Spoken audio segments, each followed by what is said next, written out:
Isang mapagpalang araw po sa ating lahat. Magandang araw po at magandang gabi sa ating mga viewers po ngayon ng EDC. Mega love shout out po sa ating lahat at kamusta po kayo? So yon, pag-uusapan naman po natin yung tungkol po dito sa EDC. Beyonce nga po natin, talagang mahal na itong si Papa Eds. Gusto na palang magpakasal sa ganitong edad. Papa Eds pumayag na, Kalingap Rab, inaprubahan na ang hiling ni Beyonce sa ganitong taon magpapakasal.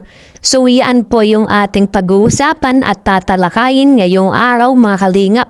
At kung bago ka pa lamang po uli sa ating munting YouTube channel, pa-like and share and subscribe na po para lagi tayong update sa ating mga video.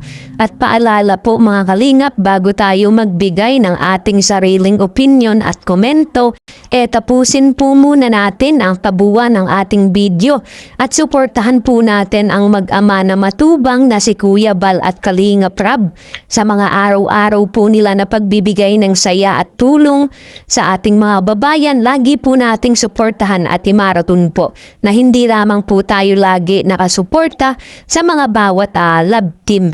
At so yun, pag-usapan na po natin, ito nga pong ating topic. Beyonce nga po natin magpapakasal na dito kay Papa Eds at Papa Eds natin pumayag na.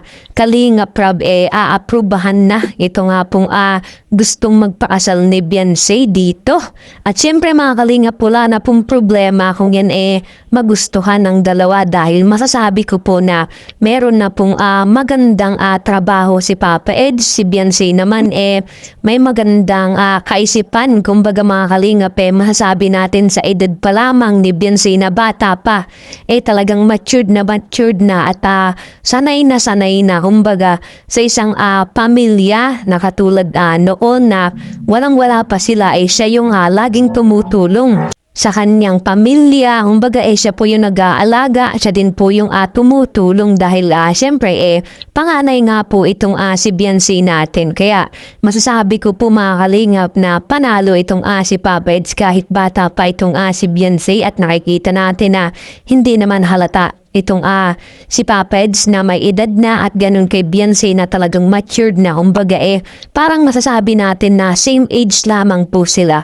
At hindi naman pahiya itong si Beyonce, lalo na yung magulang ni Beyonce dito kay Edu, dahil wala naman nakikita tayo na merong ibang babae si Papa Eds at talagang nakapokus lamang sa kanyang pamilya at pagtulong. At ito na nga po mga kalingap, pag-usapan natin, ito nga pong topic natin patungkol nga po dito. At syempre pumayag na nga po itong si Kalingap Rab at syempre hihintayin lamang pala na maging 18 itong si Beyonce natin at marami na palang hakbang at pagbabago ang mangyayari ngayon pagkatapos po nitong 18th birthday na ni Beyonce.